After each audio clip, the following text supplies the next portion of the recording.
Vamos a hacer el cambio de mesa muy rápidamente, así que Idoia, Javier, Juan Carlos y Adrián, a la palestra. Bueno, vamos a continuar con la siguiente mesa, ¿de acuerdo? En este caso, seguimiento y control del EIA o el Reglamento de Inteligencia Artificial. Realmente lo que, como ahora verán, sobre todo se va a centrar más la parte relacionada una vez que se pone el sistema de inteligencia artificial o empieza a utilizarse ese sistema de inteligencia artificial, qué herramientas hay de control o qué elementos tienen que integrar las organizaciones, ya sean públicas o privadas, en la implementación una vez que el sistema, como digo, se pone en el mercado. Como tenemos aquí a mi derecha, empezará la profesora Idoia Salazar, que además es presidenta de OISEIA, junto con Miguel Ángel Liebanas, que también es CEO de Human Trends y experto en inteligencia artificial. Seguirá Javier Sempere, que es delegado de protección de datos del Consejo General del Poder Judicial, y a mi derecha Juan Carlos Hernández Peña, profesor titular de Derecho Administrativo, en este caso de la Universidad de Navarra. En principio tendremos unos 15 minutos aproximadamente, de acuerdo, por ponente. Comenzará en principio Idoia Salazar y Miguel Ángel Liebanas con el título Seguimiento y comercialización postmercado. Muchas gracias. A ver, ¿me oís bien? ¿Me oís?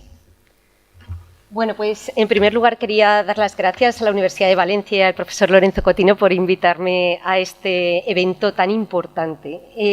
Me hace especial ilusión por una razón. Realmente es una necesidad hoy en día empezar a saber sobre el reglamento de inteligencia artificial, sobre esta propuesta de reglamento en inteligencia artificial, porque estamos a punto de ver la aprobación de esta regulación, una regulación que va a tener una incidencia directa sobre absolutamente todas las empresas, ya sean startups, pymes, organizaciones públicas y privadas que actualmente usen o desarrollen sistemas de inteligencia artificial. Disiento sobre esa cuestión que comentaba el profesor Cotino, que es cierto que yo estoy segura de que él también disiente que solo un 10% de los sistemas de inteligencia artificial que actualmente están en desarrollo no son de alto riesgo o son específicamente de alto riesgo. Yo creo que hay mucho más y yo creo que la clave hoy en día está de empezar desde ya a nivel al menos europeo a conocer cuáles son las especificaciones de estos sistemas de inteligencia artificial de alto riesgo, empezarlo a conocer bien y empezar no solamente a nivel teórico, sino a nivel práctico, empezar a conocer las distintas herramientas que tenemos en la actualidad para implementar estos sistemas, estas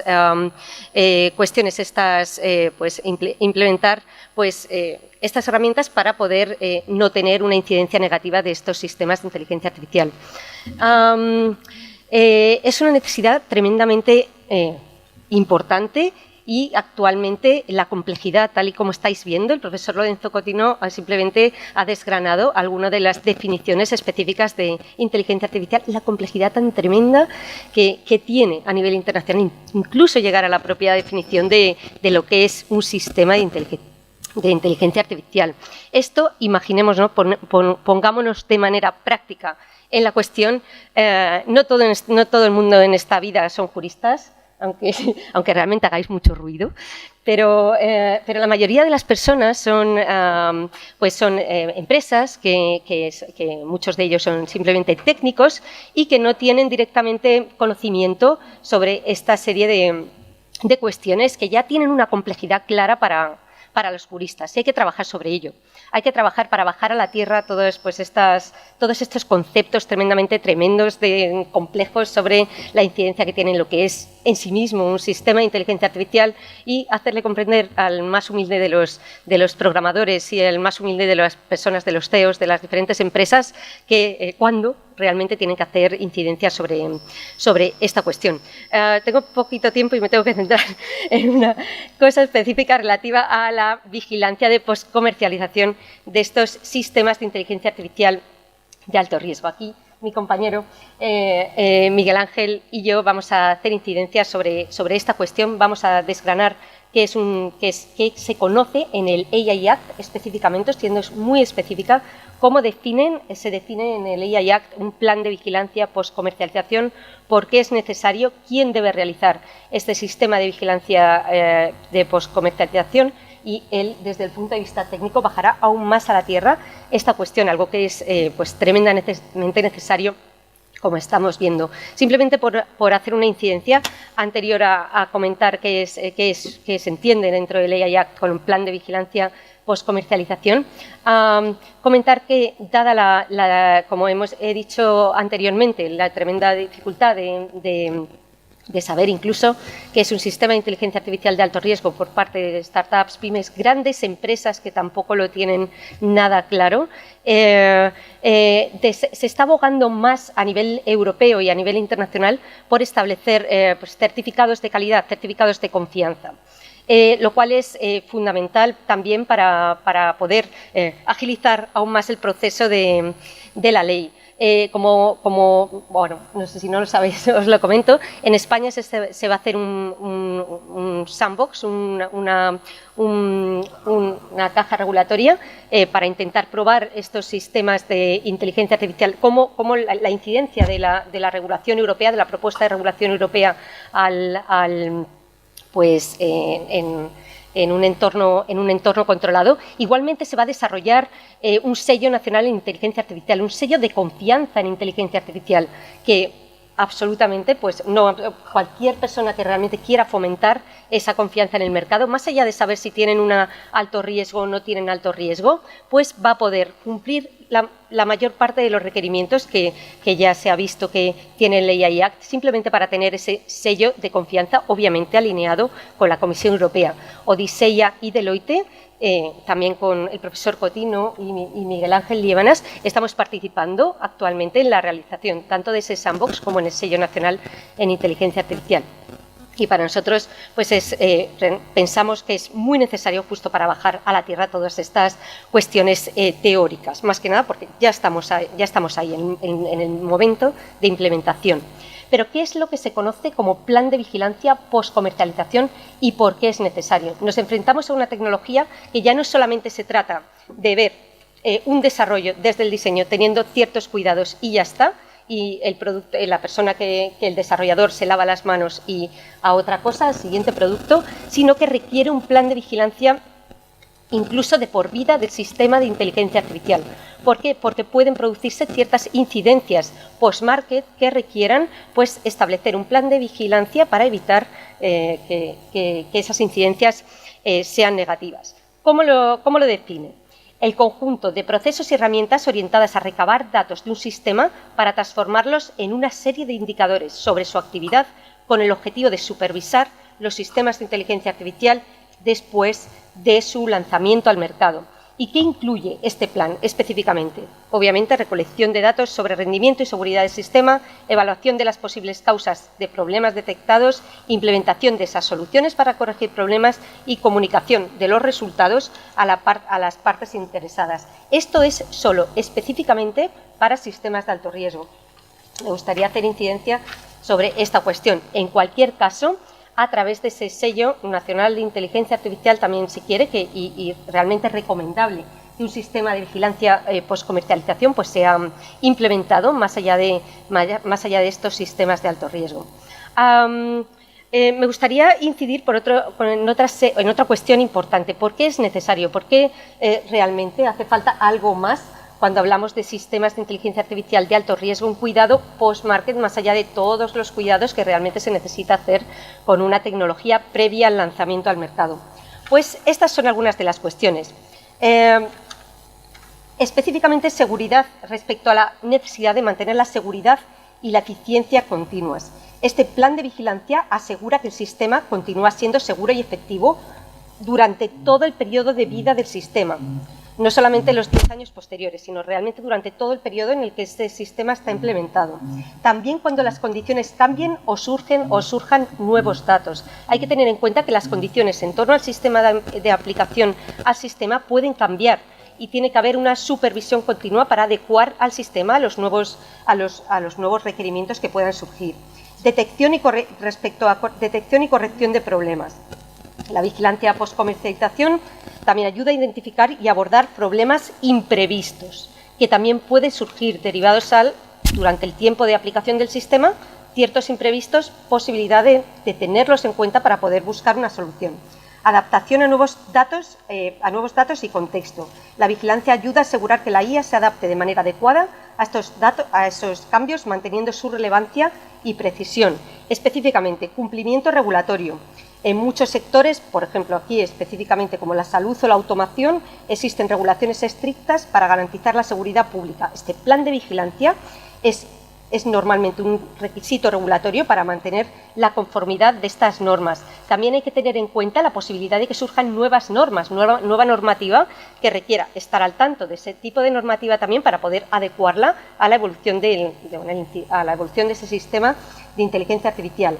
Otra cuestión fundamental que le he comentado antes cuando he hablado del sello de confianza, la referente a la confianza del usuario y transparencia. Si yo tengo un sistema de vigilancia post-comercialización y lo hago público, cuestiones de transparencia, va a ser pues mucho más fácil que haya una mayor confianza en el mercado respecto a nuestro producto o servicio. Y innovación responsable, la vigilancia continua permite a las empresas actualizar y mejorar sus sistemas de IA. Es decir, no solamente conseguimos seguridad, sino que conseguimos una mayor eficiencia del propio sistema de inteligencia artificial. ¿A quién debe realizar el sistema de vigilancia de postcomercialización? Eso es importante. Estos requisitos es importante que los haga el proveedor del servicio, una vez que el sistema de inteligencia se encuentra en producción. ¿Cuáles son las obligaciones del usuario? Específicamente se centrarán en la notificación de incidentes y comportamientos anómalos al proveedor, pero tiene que ser recae este tipo de cuestiones sobre el proveedor. En resumen, ¿qué es lo que se debe hacer o en qué consiste este plan de vigilancia de postcomercialización?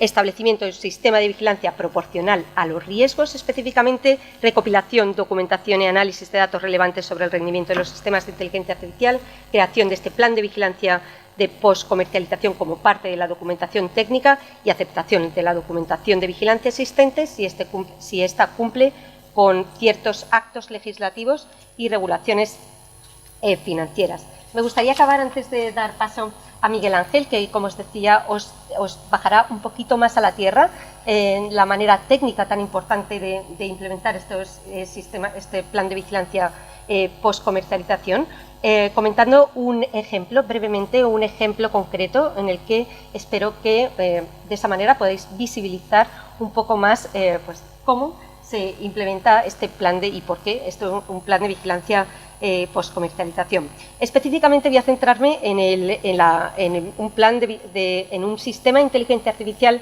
que se implementa en una empresa para promoción de personal. ¿Qué se hace? ¿Qué es lo que tiene que hacer este sistema? ¿Cómo se entrena este sistema de inteligencia artificial dentro de una empresa? Obviamente con los datos personales de los empleados.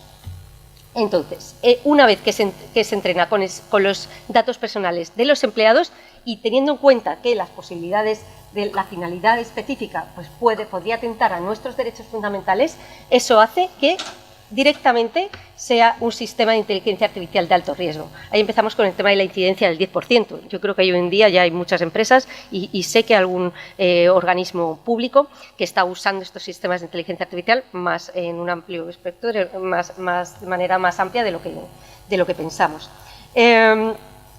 Entonces, la empresa implementa este sistema de inteligencia artificial post-comercialización. Obviamente, es alto riesgo, que es lo que tiene que hacer la empresa, implementar este sistema de vigilancia post-comercialización, con el objetivo de recopilar y analizar datos continuamente sobre la eficiencia del sistema en el mundo real. Dicho sistema recopila los datos de promoción de los empleados y otros datos relevantes como la tasa de rotación, satisfacción de los empleados, los analiza para detectar patrones inesperados. Imaginemos que después de unos meses de vigilancia, el indicador de uno de los inputs, específicamente del grupo étnico de los empleados, sufre una variación significativa con respecto a la media de dicho input en el registro histórico. En este caso, el sistema de vigilancia post-comercialización enviará una alerta a través de mails del sistema de monitorización al equipo responsable del sistema de inteligencia artificial que investiga el problema de la interfaz de análisis. ¿Qué hace el equipo una vez que ha descubierto que hay un problema con esos datos? Trabaja en la solución. Vamos a ver, Miguel Ángel, de qué manera también podemos afrontar de manera técnica esta cuestión. Perfecto. 3 minutos, ¿vale? 3 minutitos. Teníamos un poco... Nada, sin problema. No hay ningún problema. No te preocupes. Pasamos a la parte práctica del tirón. Si puedes pasar... Aquí lo que me gustaría hacer, tener en consideración, es que por una parte estamos hablando del plan de vigilancia y también tenemos que tener en cuenta el sistema de vigilancia. ¿Cuál es la diferencia entre estos dos conceptos? Es muy sencilla. El plan de vigilancia son todos los procesos, todas las herramientas, básicamente la infraestructura que soporta este acto de vigilancia sobre el sistema inteligente. Mientras que el sistema de vigilancia es el conjunto de herramientas que vamos a emplear para realmente obtener esos datos, procesarlos y de alguna manera o bien lanzar alertas o bien visualizar de forma gráfica que el sistema se comporta bien. Entonces el plan el sistema, está englobado dentro del plan de vigilancia. Bien, ¿cómo llevamos a cabo ese plan de vigilancia? Obviamente en 3 minutos no voy a comentaros cómo realizar el plan, pero sí me gustaría destacar 4 puntos en concreto, que el primero de ellos es la vigilancia continua, que en este caso podría ser si el sistema inteligente está prediciendo cuál es el grado de insulina que tiene que proveer a un enfermo. En este caso tiene que haber una vigilancia continua, es decir, de forma totalmente continua. Tiene que haber un supervisor que debe de estar chequeando que todo que todo se mantiene de forma correcta. ¿Cuál es la diferencia con la vigilancia periódica? Y esto es vital que se entienda. Cuando hablamos de vigilancia periódica, imaginaros con ese sistema de promoción de empleados. Vale, pasa un año, hemos entrenado el sistema y hemos predicho. Ya tenemos los resultados, son empleados que ya están en nuestra empresa. Ahora, el año que viene, si utilizamos esos datos para entrenar el propio sistema, no sé si se entiende un poco por dónde va el problema. Estamos haciendo que los propios empleados sobre los que ha predecido el sistema sean datos sobre los que vuelve a entrenar el sistema y puede comenzar un seco, que también podemos llamar filtro burbuja, para que solo haya un tipo de empleado en la empresa. Entonces, ¿dónde viene esta vigilancia periódica? En hacer ensayos y, diferentes test de vigilancia, pero de forma paulatina, con espacios dilatados en el tiempo para evaluar realmente cuál es el desempeño de estos tipos de sistemas. Muy importante esa distinción entre vigilancia continua y vigilancia periódica. Luego, el informe de incidentes, es decir, tenemos que estructurar bien cómo se va a llevar a cabo el informe de incidentes, quiénes van a ser los encargados, a qué entidad que todavía no está especificada se va a declarar este tipo de incidentes. Y luego, por supuesto, ya lo hemos hablado antes en la otra mesa, la capacitación, es decir, todo el equipo tiene que estar capacitado para desarrollar tanto la vigilancia, los 2 tipos de vigilancia, el informe y otros componentes que tendría este plan de vigilancia. Luego, centrándonos más, recordamos, el sistema de vigilancia es uno de los componentes del plan de vigilancia, que en concreto es la parte técnica, es decir, cómo obtengo todas las métricas que este sistema inteligente está introduciendo en el sistema. Pues para eso muy sencillo. Tenemos indicadores, que es un dato en un contexto, en una escala. ¿Qué quiere decir un dato más contexto? Pues por ejemplo, si el agua está a 85 grados, pues nos está diciendo un dato. Ahora, si lo ponemos en una escala en el que nos dice a partir de 66 grados y hasta 120, hasta infinito, pero en este caso estamos hablando de que hay riesgo de que te quemes si tocas el agua. Entonces, eso es un indicador, es un dato en un contexto dentro de lo que es un sistema inteligente. Podría ser, por ejemplo, aquí tenemos cuatro ejemplos sobre el propio sistema inteligente, es decir, número de predicciones. Si el sistema de insulina está realizando 60 predicciones por minuto, eso es un dato, lo pasamos a una escala, y es que si hay de 40 a 80 predicciones por minuto, está actuando de forma correcta. Entonces, todos estos sistemas de vigilancia por comercialización deben de funcionar con este tipo de indicadores para saber si están funcionando de manera correcta o no.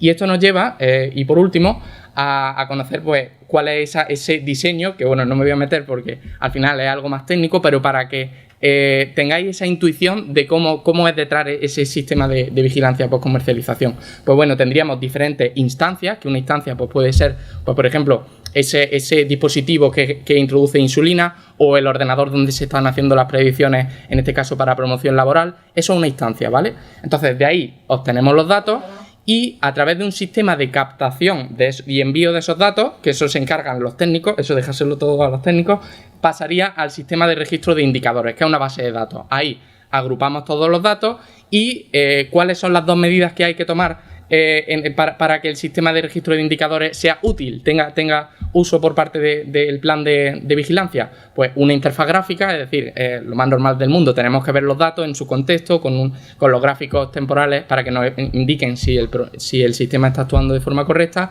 y un sistema de alerta, que realmente es lo más complicado, es decir, establecer cuándo el sistema se está comportando de forma anómala en base a los indicadores que también tenemos que establecer. Cierro simplemente comentando que los propios indicadores se deben definir en base al análisis de riesgo. Es decir, nosotros desarrollamos el análisis de riesgo, una vez tenemos los riesgos que queremos controlar, ahí es cuando nosotros establecemos indicadores que nos dirán si nos estamos acercando a uno de esos riesgos. Y bueno, simplemente eso. Muchas gracias, Miguel Ángel Idoia, la verdad que súper instructivo. Lo que pasa que ya saben que problemas del directo tenemos que ir más rápido. Seguidamente va a seguir Javier Sempere, como he dicho anteriormente, delegado de PD del Consejo General del Poder Judicial y además también letrado del Consejo General del Poder Judicial. Javier, también, ¿vale? 15 minutos, si puede incluso un poquito menos. Sin problema. Venga, gracias, Javier. Como antiguo opositor que cantaba exámenes orales. Bueno, lo primero de todo, muchas gracias Lorenzo y Pere también por la invitación para estar hoy aquí. Me voy a referir al régimen sancionador que contiene la norma. Son dos preceptos, el 71 y el 72. El 72 lo voy a dejar al margen porque va sobre el Supervisor Europeo de Protección de Datos, aunque comentaré alguna cosa al respecto. Y bueno, me vais a permitir que acuda de vez en cuando al Reglamento General de Protección de Datos, más que nada porque el régimen sancionador de esta propuesta de inteligencia artificial adolece de las mismas deficiencias que el Reglamento General de Protección de Datos y que nuestra Ley Orgánica de Protección de Datos ha tratado de arreglar. Sobre todo, pues, el tema de, por mucho de lo que se recoja ahí en este Reglamento de Inteligencia Artificial, los procedimientos sancionadores se tramitarán conforme a las normas de nuestro ordenamiento jurídico y hay que respetar los principios de la potestad sancionadora, entre ellos la prescripción y la tipificación. Eso sí, advierto bueno, que lo primero que veremos cuando se apruebe el Reglamento de Inteligencia Artificial será la presa de multas de hasta 40 millones o 30 millones de euros, que son titulares muy llamativos, pero creo que hay que ir un poco más allá. Y esto nos lleva al primer punto, ¿no?, que me gustaría tratar, y es realmente a quién se le puede exigir responsabilidad, es decir, contra quién se puede tramitar un procedimiento sancionador en caso de que exista algún tipo de incumplimiento.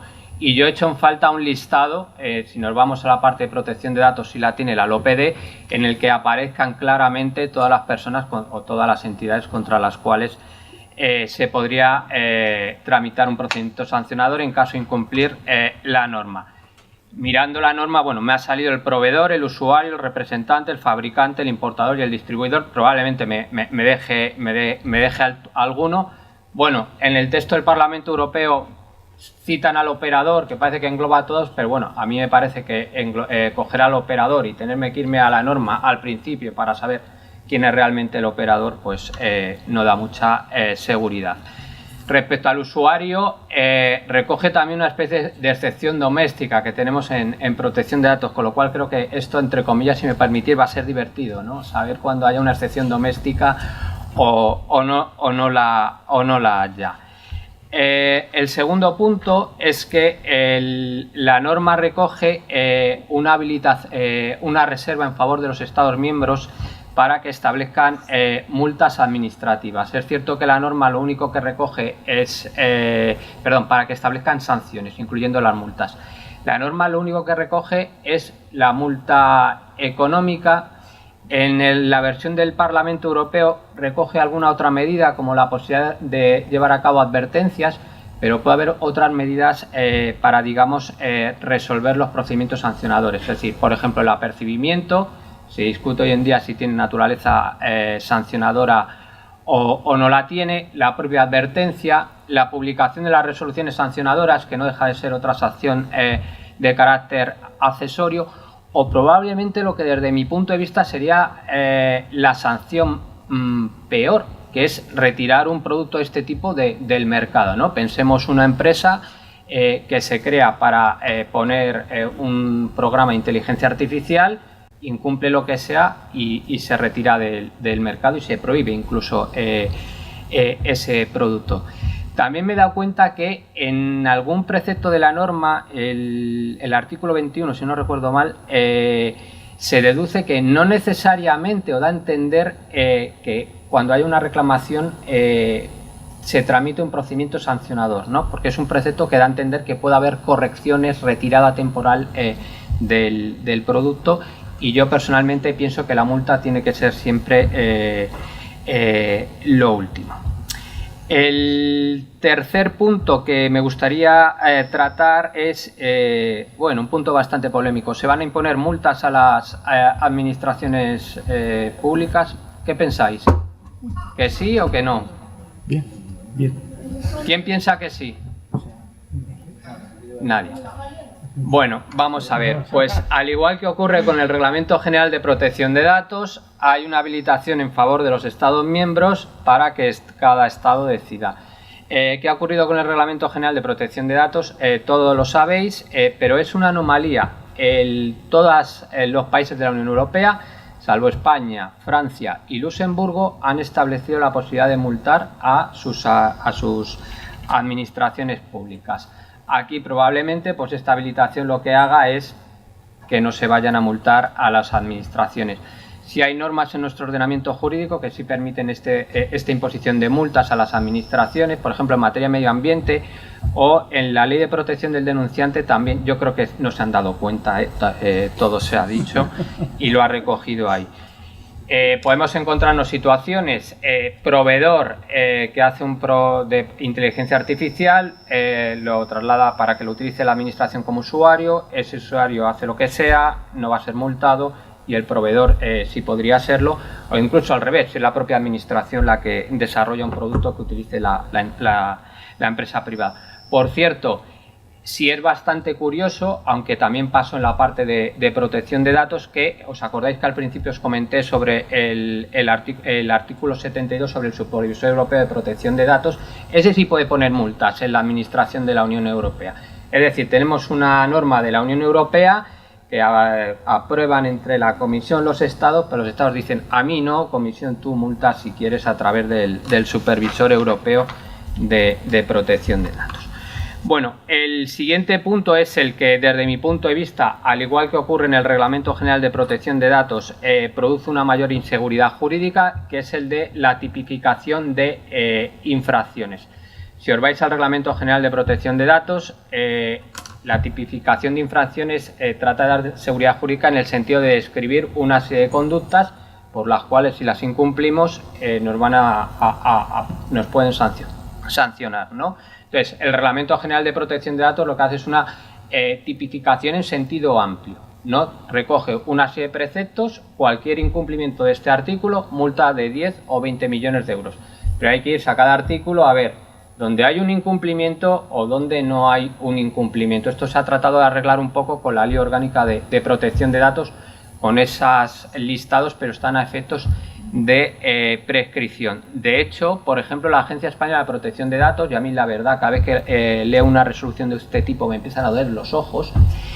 Hay resoluciones que, imaginemos, por ejemplo, una que leí ayer, se multaba porque no se había trasladado de una consulta al delegado de Protección de Datos y la infracción era del artículo 38. Es que en el artículo 38 hay varias conductas que pueden ser objeto de sanción y hay otras que no son sancionables porque no son absolutamente ningún tipo de obligaciones.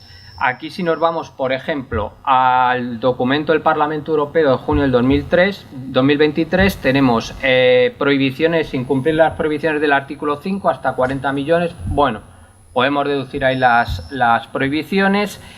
Incumplimientos de los artículos 10 y 13, 20 millones, pero es que luego nos dice incumplimiento del resto, 10 millones. Es decir, tengo que mirarme todo el reglamento de inteligencia artificial para ver dónde puede haber un incumplimiento o dónde no puede haber un incumplimiento, ¿no? Lo más normal que esto lo arregle la ley española y probablemente con un sistema bastante similar al de la LOPD, es decir, aparezca un listado digamos a efectos de prescripción. También se recoge el criterio, obviamente, de graduación de las multas. Comentaros que ha ido evolucionando, digamos, en los diversos documentos. El que apareció inicialmente en la comisión eran únicamente 4 criterios, si no recuerdo mal. No aparecía ni la intencionalidad ni la culpabilidad. En el del Parlamento Europeo ya está, pero los criterios son muy similares a los que recoge el Reglamento General de Protección de Datos. Quizás el criterio más relevante es que se tiene que tener en cuenta otras resoluciones de autoridades de vigilancia del mercado. Es decir, esto supone que haya, digamos, una comunicación entre las diferentes autoridades de los Estados miembros y luego, aparte, por su relación con la parte con lo que es protección de datos. Imaginaros, por ejemplo, el caso de Almendralejo que de hace un mes que está investigando la Agencia Española de Protección de Datos, aunque solo está investigando a los usuarios, podría estar investigando a quien ha puesto en el mercado esa aplicación que permite desnudos para saber cómo ha realizado el entrenamiento, si lo ha hecho con datos personales, y si lo ha hecho con datos personales, pues a ver de dónde los ha sacado, ¿no? Pues si tomamos como ejemplo este caso, tendríamos esa parte de protección de datos, pero luego habría que ver la parte de inteligencia artificial, pues si hay responsabilidad por parte de los usuarios o del propio proveedor de las aplicaciones. Y luego ya, bueno, para terminar, no parece la principal novedad del Reglamento General de Protección de Datos, yo siempre lo digo y lo defiendo, no es el hecho de que las multas sean de 20 millones, sino la existencia de las denominadas reclamaciones transfronterizas, que no voy a explicar aquí porque entre que es bastante complejo y caótico, pues nos lo dejamos aparte.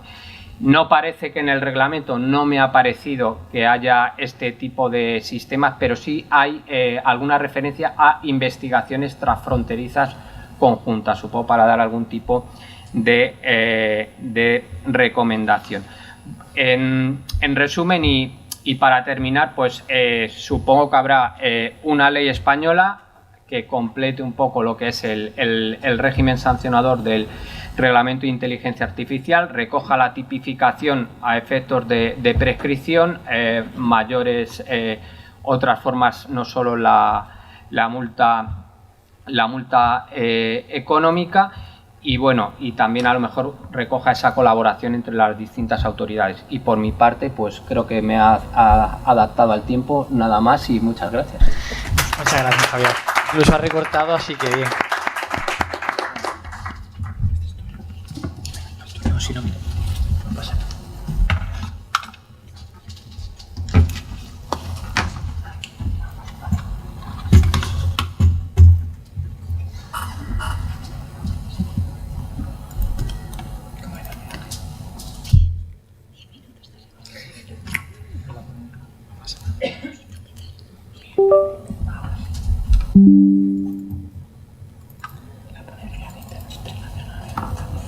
Bueno, seguidamente, como hemos indicado, el profesor Juan Carlos Hernández Peña va a hablar de la autoridad de gobernanza y aplicación. Le pido también, en la medida de lo posible, pues unos 15 minutos, incluso si es menos, pues se lo agradecería. Gracias. Muy bien, pues muchas gracias. Me hago extensible el agradecimiento a Lorenzo, a Pere, a Adrián. No digo nada más para no retrasar más. Me ha correspondido pues ser el gatekeeper, ¿no? De, como dice la normativa europea de la comida, ¿no? De ser breve para que podamos comer. Así que intentaré no extenderme con cosas que, bueno, que en otro momento podríamos comentar. Entonces, a mí me corresponde centrarme en la estructura de gobernanza. Me parece que es interesante tener en cuenta que el reglamento se enmarca en más cosas. El reglamento se enmarca en la construcción del mercado digital único. Eso quiere decir que el reglamento del que estamos hablando es una parte de un puzzle en el que tiene que encajar, ¿no?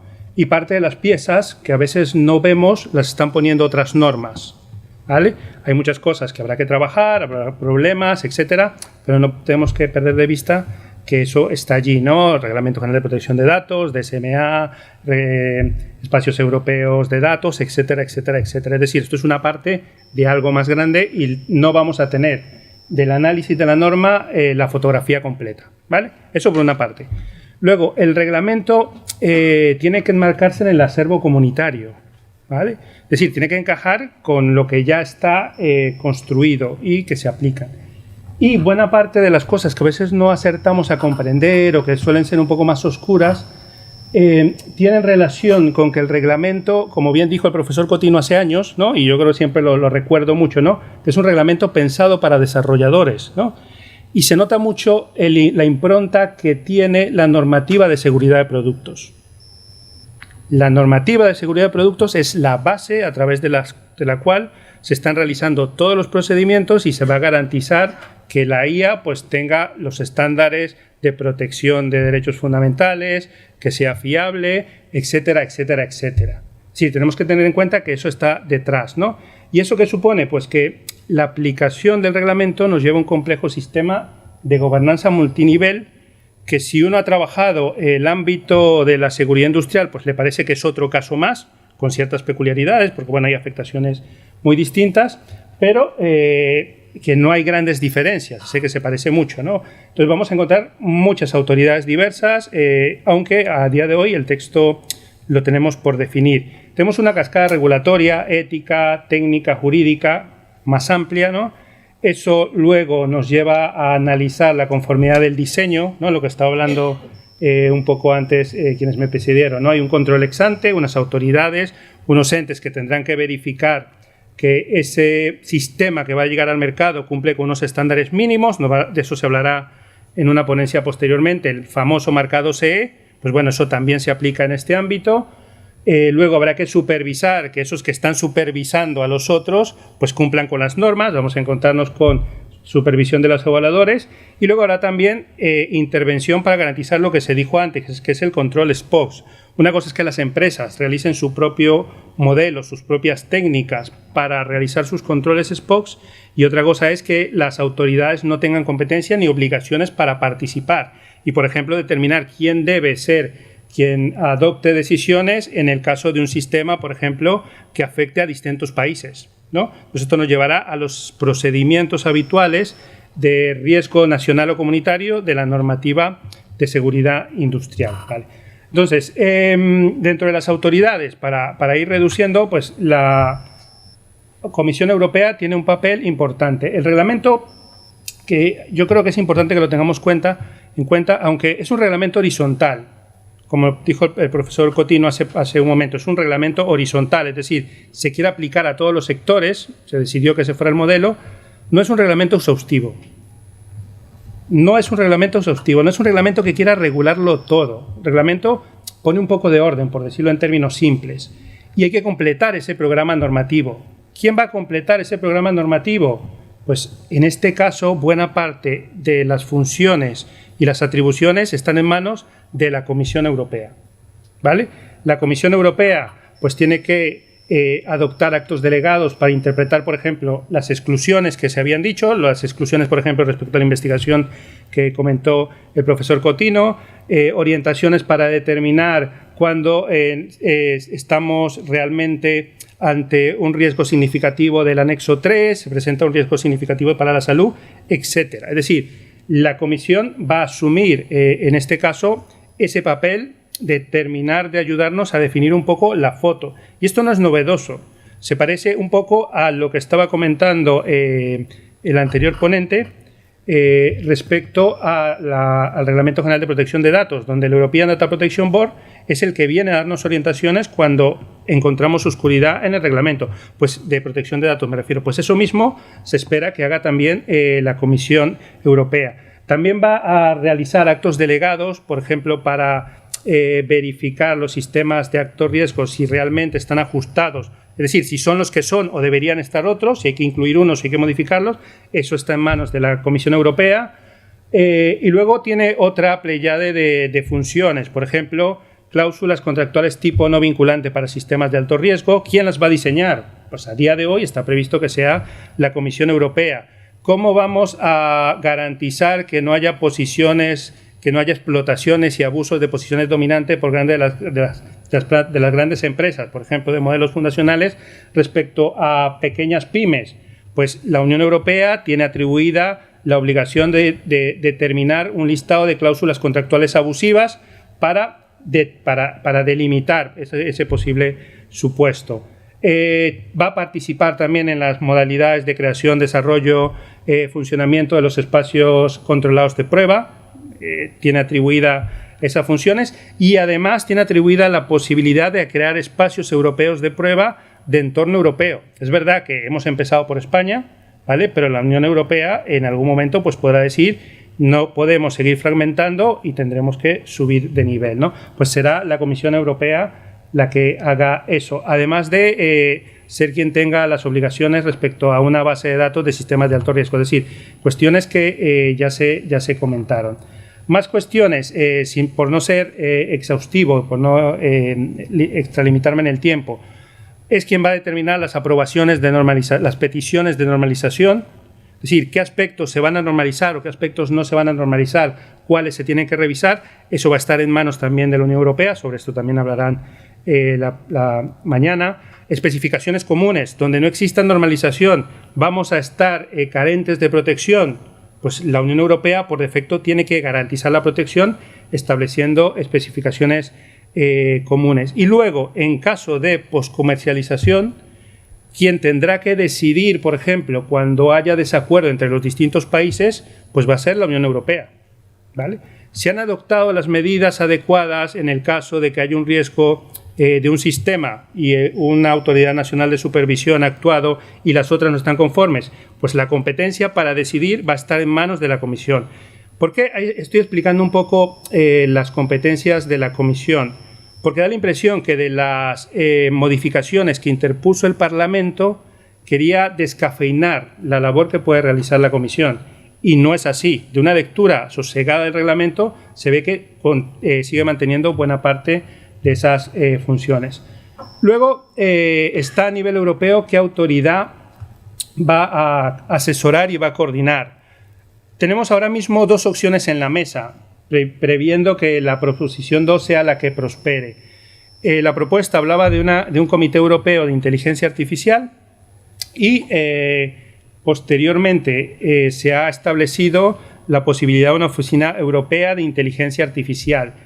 En el primer caso, pues se permitía más control por parte de los Estados miembros, ¿vale? Sobre todo en la propuesta del Consejo, mientras que el Parlamento es verdad que apunta a la posibilidad de que se apruebe una agencia de inteligencia artificial, especialmente en el caso de que exista excesiva fragmentación en la aplicación del reglamento, pero ha apostado por reforzar la independencia, ¿vale? Vamos a reforzar la independencia mediante una oficina de inteligencia artificial compuesta por un consejo en la que participen todos los Estados miembros, que este sea el ente que, por ejemplo, desarrolle una serie de orientaciones que nos ayuden a determinar cuál es el riesgo aceptable en la sociedad, ¿no? En el fondo, esto va de determinar qué riesgo asumimos y qué no, y tiene que haber una transmisión de la correa de legitimidad. Entonces, bueno, en la figura que está prevista, pues los representantes de las autoridades nacionales de supervisión pues serán los que transmitan esas funciones. No voy a meterme mucho con esto porque creo que no es lo más relevante. Sí me interesa otra cuestión. El reglamento parte de la idea de que debe garantizarse la innovación, ¿vale? De que va a haber canales de transmisión de información, por ejemplo, respecto a los que hacen los modelos y que el reglamento no obstruya la capacidad competitiva de la Unión Europea. Entonces, se diseña algún instrumento concreto para garantizar esto, que está recogido en el foro consultivo. El foro consultivo va a ser el medio a través del cual la Oficina Europea de Inteligencia Artificial, que va a orientar, va a asesorar, va a dictar directrices también en aplicación del reglamento, va a recibir un poco el input de lo que los operadores consideran relevante, lo que los operadores consideran necesario, etcétera. Por ejemplo, el debate que se ha planteado ahora con los modelos fundacionales, si se planteara más adelante, el foro adecuado sería el foro consultivo, ¿vale? En el foro consultivo, pues los pequeñas startups alemanas y francesas, que son las que se han quejado por la regulación propuesta respecto a los modelos fundacionales, de que no podrían competir con la empresa norteamericana, pues se le oiría a través de ese foro consultivo, que terminaría escalando hacia el Consejo de Administración y la Secretaría, y que a partir de allí pues terminaría teniendo un impacto en cómo se interpretaría el reglamento. Y además se prevé la posibilidad de crear un grupo de expertos nacionales, internacionales, que sean los que más o menos garanticen una aplicación interesante, adecuada, etcétera, del reglamento. Se establece una estructura un poco curiosa, pero muy interesante también en la última propuesta del reglamento, en las últimas modificaciones que ha hecho el Parlamento, es la posibilidad de que exista algún foro de evaluación comparativa. ¿Qué es un modelo de riesgo? ¿Cómo vamos a determinar el riesgo? ¿Qué es un modelo fundacional? Es decir, para nosotros poder competir a nivel global tenemos que entendernos, ¿vale? Y tenemos que tener estándares similares.